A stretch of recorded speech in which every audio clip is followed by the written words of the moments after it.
Hello, ladies and gentlemen. Good morning, good afternoon, or good night, or whatever ungodly hour you find yourself listening. We are the Bards Against Humanity, here to strum your lute and absolutely wreck your ear holes. So prepare for a podcast that's going to hit harder than a nat one in bed, because we're coming in your ears. That's right. Myself, Leo is here. What? And of course, our outrageous Daniel. You had to think about a new one there, because you were about to default to an old I one, did. were you? Damn right. I was going to call you Succulent again. And you know what? That short isn't doing too well. So we're going with something different. Can you tell we've got a formula?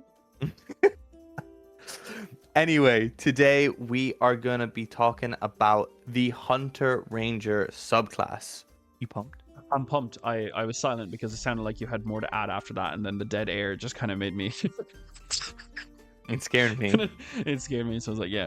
I'm pumped. Hunter Ranger is probably the most kind of like default stereotype of a ranger that I can think of, but it was always kind of like a semi-solid class anyway. It did some pretty good damage in the early levels and was relatively solid throughout. I didn't have many complaints about it.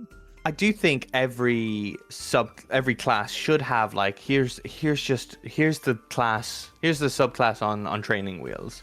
And reading through it, Hunter is definitely this for Ranger. Weirdly enough, for something like Fighter, I'd say it's something like Champion. Not much to do. You just crit earlier. Thumbs up.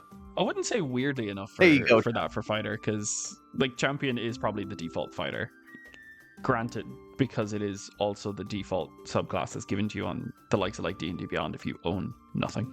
Oh wow. Well, Yep. It's the worst one. It's the least complicated. It's not the worst one. It could be the worst one. But that's not the point. It's what going I consider through the least fun, because it's just it's very one note. It's very, you know what? It's very chocolate. You know. Yeah. Vanilla's very tasty, and I want everyone to stop using vanilla because it's delicious and it's my favorite flavor. So you know what? It's very banana. You know, you get what you get. You get what you get. Sometimes it's a little artificial, but you get what you get. You get what you fucking banana. What do you expect? Though reading through this subclass, this is quite a nice one. I can appreciate this. How do you feel about them changing it from like Hunter Conclave to just Hunter? It doesn't bother me because I never really called it Hunter Conclave anyway. It was always just the Hunter, or like the Hunter subclass. I never, to be honest, before actually like reading through this, I never actually noticed Conclave, which really tells you how much I pay attention. So take my opinions and my statements in this podcast up until now and in the future with a grain of salt. Nice. But it, like, to me, it's always just been called Hunter. So it makes no odds to me. They're saving on ink. It seems to be a trend. Yes. Hey, you know what? I can respect it. Books are expensive. I know everyone's got leaned further towards like hard copy books again. So you know what? We need to save on the ink. Yeah. Think of the squids, Dan. Think of the squids. They're dying. I'm thinking of the squids. Oh, thank God we don't have webcam. And Leo's just inked everywhere. Anyway, so let's bring us into what the Hunter is about. So in short, essentially a hunter will stalk prey in the wilds and elsewhere, using their abilities as a hunter to protect nature and people everywhere from forces that would destroy them, is probably the most simple explanation you can give for a class, and it fits. There is a good bit of changes with Hunter, more so to simplify and kind of... It takes away choice in an element that the old 2014 era of Hunter gave. At every subclass level, you had to choose one thing and one thing only, out of an option of 3. Most of the time, you might have been making the exact same choices that you would in another playthrough, because some of the abilities were just significantly better than others, if we'll say. But now the subclass seems to be kind of taking a relatively similar route, but a good one. I will take it. We've seen it. Yeah, we've seen it with a couple of other subclasses where they've taken down your final option, but you have 3 options, and changed it to, well, you have 2 options and you can change every long rest, short or long rest. So, you know, they've done it again for Hunter. I'm not shocked. It's totally to be expected at this point. That's what kind of another trend of 2024 is giving you 2 options that you can kind of switch out. Switch out when needed, depending on depending on what you might be going up against, if you're aware of what you're going up against. Or if something's just generally not working and you don't like the vibe, you can change. Yeah, I'd like to hope it's more for that. Otherwise, they're sleeping with the DM. Well, parties can, investigate or figure out what they're going up against. That is an option. Is that what the kids are calling it? Investigating. All right. Anyway, Oh Leo, my what was yes. the original level 3 hunter ability? Yes. So at level 3, back in 2014, you got Hunter's Prey. So you gain one of these following features of your choice. Firstly, you'd have Colossus Slayer. Your tenacity can wear down the most potent foes. When you hit a creature with a weapon attack, the creature takes an extra 1d8 damage if it's below its hit point maximum. You can deal this extra damage only once per turn. Or there was Giant Killer. When a large or larger creature within 5 feet of you hits or misses you with an attack, you can use your reaction to attack that creature immediately after its attack, provided that you can see the creature. And then finally, there was Horde Breaker. Once on each of your turns, when you make a weapon attack, you can make another attack with the same weapon against a different creature that is within 5 feet of the original target and within range of your weapon. Honestly, not a bad 3. Very varied. Right, it's a bit irritating that you can only choose one, but honestly, I assume you just get used to it. I can see why, like, Giant Killer's a tough one to get in. Anyway, sorry, I'm getting distracted. Getting distracted. Dan. Yeah. Giving my opinion when I need to tell all the facts. So, in 2024, it's still called Hunter's Prey, but this time you gain one of the following features of your choice. Whenever you finish a short or long rest, you can replace that option with the other one. So you have Colossus Slayer, where once again, when you hit a creature with a weapon, that weapon deals an extra 1d8 of damage to the target if it's missing any of its hit points. And you can deal this extra damage only once per turn. And you also this time have Horde Breaker, which when you make an attack with a weapon, you can make another attack with the same weapon against a different creature within 5 feet of the original target that is within the weapon's range, and that you haven't attacked this turn. So I got distracted. Yeah. Can you tell what one was never picked? Yeah. I was gonna say it. Before you ended up going onto the new Hunter's Prey, that I only ever chose between Colossus Slayer or Horde Breaker, depending on what I wanted to do. Like the majority of the time, I ended up choosing Colossus Slayer just because I like extra damage. Horde Breaker also has its uses to help kind of like whittle down a load of enemies. Yeah, I never found a use for Colossus Slayer. Not Colossus Slayer, sorry, Giant Killer. Either Colossus Slayer or Horde Breaker, because while granted, I do like the ability to use my reaction if my subclass kind of like gives me the option, or my class gives me the option to use it. I tend to prefer to use it for attacks of opportunity, or like other things, like especially for a ranger, you might like to use your ability for a use of absorb elements, which is never a bad option. I don't think it's an awful choice. I do think if I was choosing, I can see its value, but it's exceptionally niche. Yeah. So when looking to bring it down from that 3 to that 2, you get rid of Giant Killer. That's pretty obvious. It's not an awful ability. I think it's definitely improved with the fact that the abilities haven't changed, but you can swap them in and out. It has an incredible value. I feel like though that because they've given the option now in the new and improved version to switch between on a short or long rest, I feel like they could have kept Giant Killer in there. Because in the old version, if you chose Giant Killer, you were stuck in it, and that was it. Your level 3 ability could potentially see no use if you don't go up against anything that's large or larger. But with the ability to change that, if for instance you knew you were going raiding against, say, like a giant stronghold, you can immediately on that short rest change to Giant Killer, because you as a hunter know how to take down your prey. That's kind of like your whole niche. So being able to do that makes sense for you, but only being able to do one of those 3 was quite restrictive. So that's why the likes of Giant Killer might not ever have gotten picked all that much. But I feel like because they've given that ability to, choose and change, they should have kept it, in my opinion. You're not thinking of the ink. We've already got an extra preamble about being able to switch between a short or long rest that had to replace a whole ability, and unfortunately, it was going to be Giant Killer. Unfortunately, I'm just putting it out there. It could have stayed Oh, because yeah, it the could have. ability to change. It could have, but if we think about it like this, they actually now have another level 3 ability. So let this be our replacement for Giant Killer. What is it, Dan? It's a new ability called Hunter's Lore. So you can call upon the strengths of nature to reveal certain strengths and weaknesses of your prey. So while they are marked with your Hunter's Mark, you know if the creature has immunities, resistances, vulnerabilities, and if the creature has any, you know exactly what they are. Which at level 3 is actually a pretty cool ability to get. That since Hunter's Mark is so intrinsically connected to the Ranger nowadays, being able to just mark them for free and then immediately know their immunities, resistances, or vulnerabilities. And I'm shocked this is just regularly part of the Hunter's Mark. It makes total sense. The Hunter's Mark is more so meant to be taking down your foes. It would be quite powerful if a level 1 spell was able to deal extra damage consistently, granted it is concentration, and then immediately have any immunities, resistances, or vulnerabilities. I can see why they wouldn't do that, but then again, the subclass for Monk, Cobalt Soul can, at later levels, I can't remember exactly what level it is, I think it's one of their initial abilities, they gain the ability to expend a key point and just know things about their target. Yeah, absolutely. Like a level 9 ability. It should be, for Rangers, should be Hunter's Lore.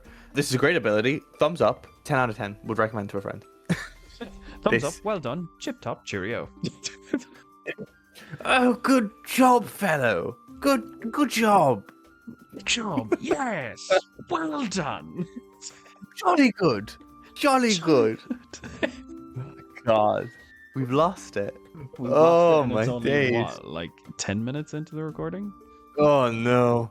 Oh, so I'm just gonna move. Oh, God. I'm gonna swift fully onto at level 7. In 2014 you would get defensive tactics. Don't worry, I don't know why I phrased it like that. You still get defensive tactics in 2024. So once again, you choose one of the following. So you have Escape the Horde. Opportunity attacks against you are made with disadvantage. Multi-attack defense. When a creature hits you with an attack, you gain a +4 bonus to AC against all subsequent attacks made by that creature for the rest of the turn. Finally, you have Steel Will. You had Steel Will. You have advantage on saving throws against being frightened. Now, in 2024, very similarly to Hunter's Prey, you have 2 options of your choice, and you can switch after you finish a short or long rest. You have Escape the Horde. That's remained, where your opportunity attacks have disadvantage on you, and multi-attack defense. When a creature hits you with an attack roll, that creature has disadvantage on all other attack rolls against you this turn. Can you tell which one is never picked? Yeah. Yeah. Though actually, I will say, the amount of creatures that tend to have multi-attack, I guess at level 7 they're a bit more frequent, but depending on your run, I'd say nearly being advantage on saving throws against being frightened would be more applicable. This obviously multi-attack defense is unbelievable probably later on in the levels. After, would you be going up against many people with multi-attack at level 7? Maybe? Yeah, you might have a few. I might have a few. There are some like lower CR creatures that do tend to have like multi-attack where they attack twice. At level 7, you can reasonably take on a young dragon. Stuff like that. So come level 7, multi-attack defense does come into play more often than you might think. Yeah. Having the ability to have opportunity attacks of disadvantage against you is also quite good. I do actually prefer this new version of multi-attack defense compared to the older edition. Yes, yes, there is that difference where instead of it being +4 to AC, they have a disadvantage on the next attack. The +4 AC, it is really, really good. And if you, for instance, took like Magic Initiate Wizard and took your level spell that you took for that being Shield, your potential AC could go up by 9 in a turn. So say, for instance, if you might have like an average of say like 15, 16, going up by 9 to 25 potentially, which is fun. Which is fun. It makes you nigh unhittable. But the disadvantage on the attacks, if your DM plays with ones being an auto miss, you're fishing for that auto miss, which is also quite good, and they could just roll a hell of a lot lower. I just prefer the opportunity for disadvantage than the +4 AC. Even though Yeah. I'm sure there is a lot of people that would argue that the +4 AC would do wonders more than disadvantage.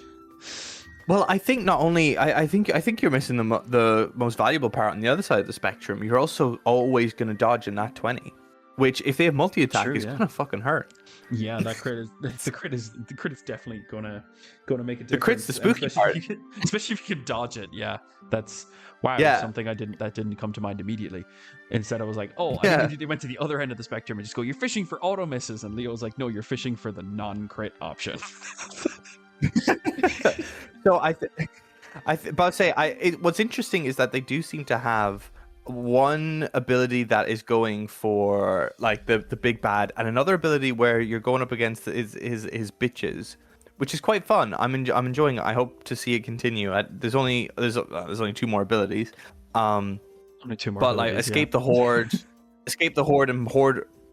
and horde breaker, very much for multiple enemies that will group up like a group of soldiers sort of a thing. While the multi-attack defense and the Colossus Slayer, they're for the big bad.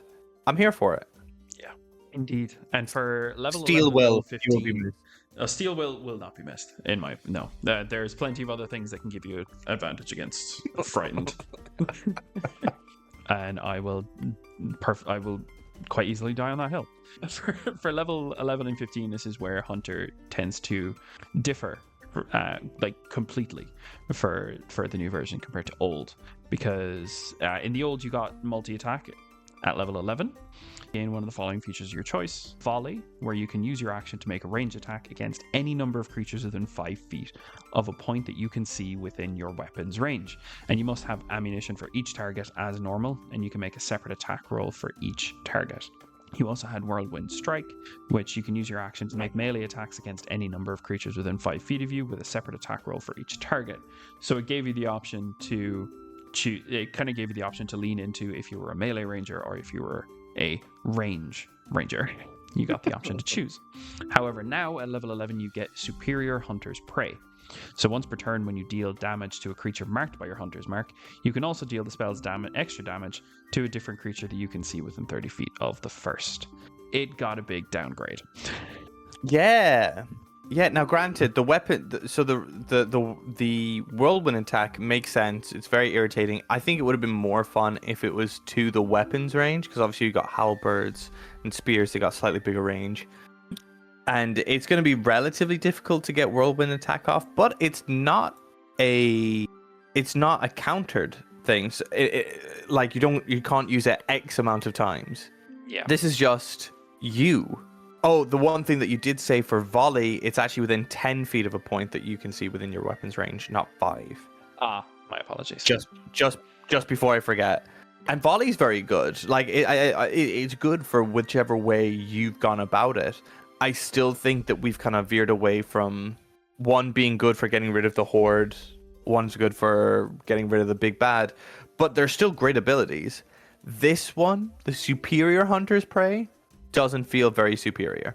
It's a once per turn extra D8 of damage to something that you can see within 30 feet of the original target. It's like for level 11 it's yeesh. 4. Yeesh. Oh dear. And it's specifically something marked by Hunter's Mark, and it's only Hunter's Mark damage. Yeah. Does Hunter's Mark not scale? No. I think what scaled was, does Hunter's Mark scale? We only covered this quote unquote recently. Yeah. Hunter's Mark. If you upcast it, you can just cast it for a longer period of time. Yeah, I think that's the only thing. I think with new base class Ranger, the level 20 feature makes it a D10 instead of D6. Fucking hell. So sorry, it's not a D8 of damage, it's a D6, which is incredibly worse. Yeah, no, there was just a moment. There was a moment where I was like, "Oh, is Hunter's Mark at this stage like 2d6? Are we being silly here?" No. No. No. Oh no. So why don't you bring us into level 15, the finale? Yes. So finally, at level 15, back in 2014, you would get Superior Hunter's Defense, where you can choose one of the following features of your choice. Evasion, When you are subjected to an effect such as a red dragon's fiery breath or a lightning bolt spell that allows you to make a dexterity saving throw to take only half damage, you instead take no damage if you succeed on the saving throw and only half damage if you fail. Stand the Tide. When a hostile creature misses you with a melee attack, you can use your reaction to force that creature to repeat the same attack against another creature other than itself of your choice. Finally, Uncanny Dodge. When an attacker that you can see hits you with an attack, you can use your reaction to half the attack's damage against you. Now, it is Superior Hunter's Defense. When you take damage, you can take a reaction to give yourself resistance to that damage and any other damage of the same type until the end of the current turn. Oish. I think this is another downgrade. It's another big downgrade.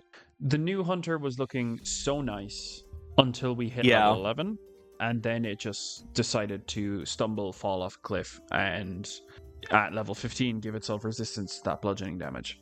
And it's not even to the end of your turn or back to the start of your turn. It's at the end of your current turn. Of that current turn.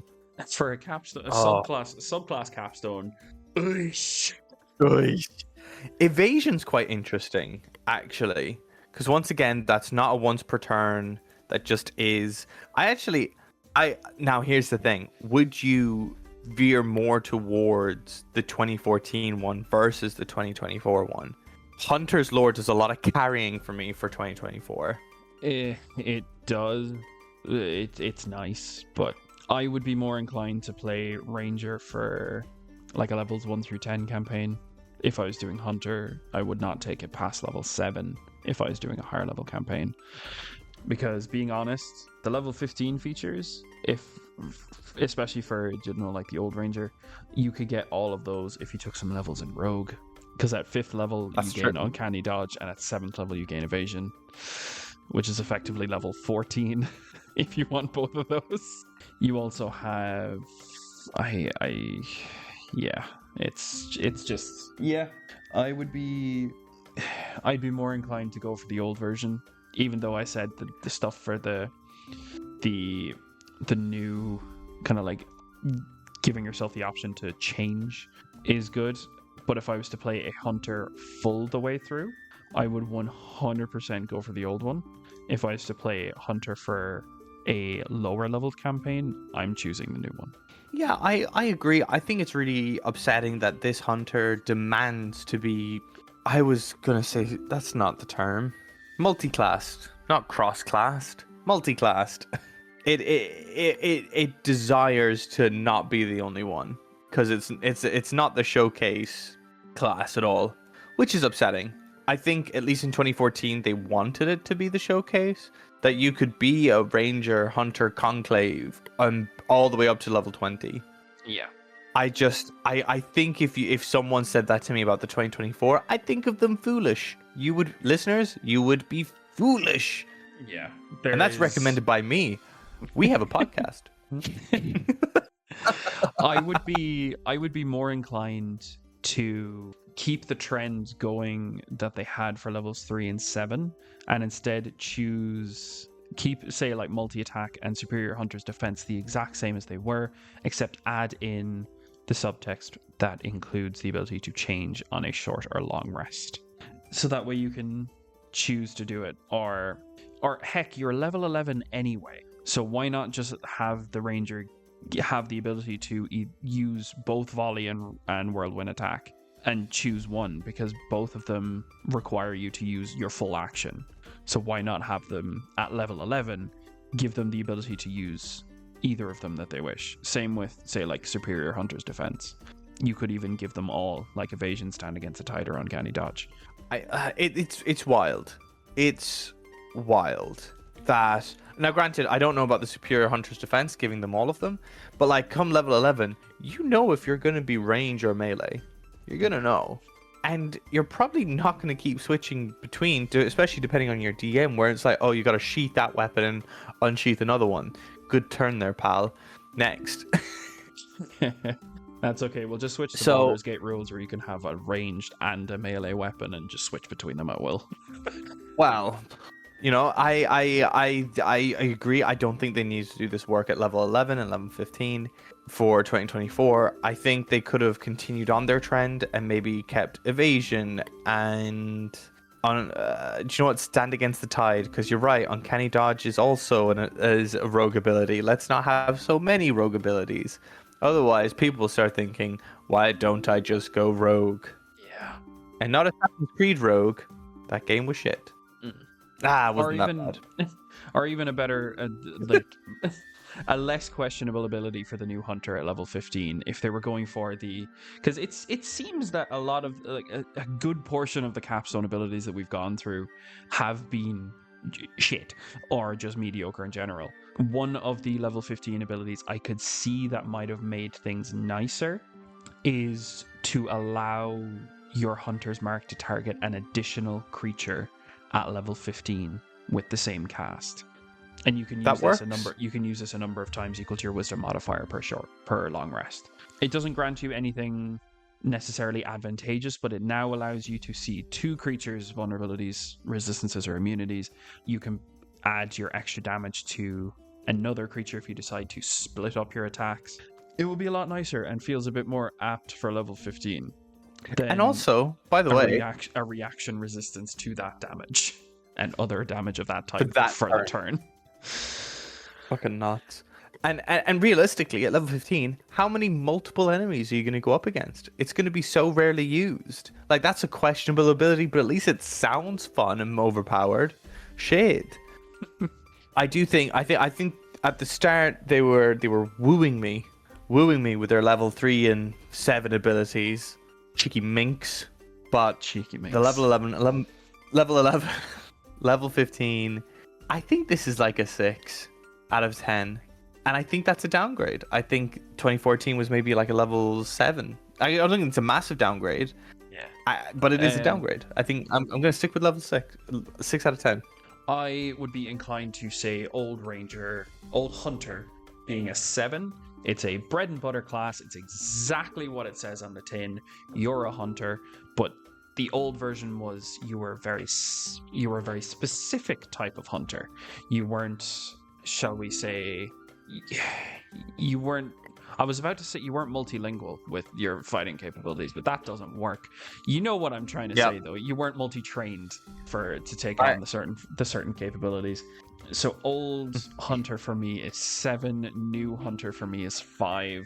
It could have been higher, but level 11 and 15 really kicked me in the dick. Damn. Well, hopefully that kick wasn't multilingual. It definitely wasn't. I'm not speaking any other languages in high pitch. Oh dear, but I think, dear listeners, that brings us to the end of another session where the dice are hard, the jokes are harder, and our standards are at an all-time low. If you enjoyed this chaos, be sure to follow and subscribe. If not, at least we finished, even if you didn't. Goodbye. Ta-ta.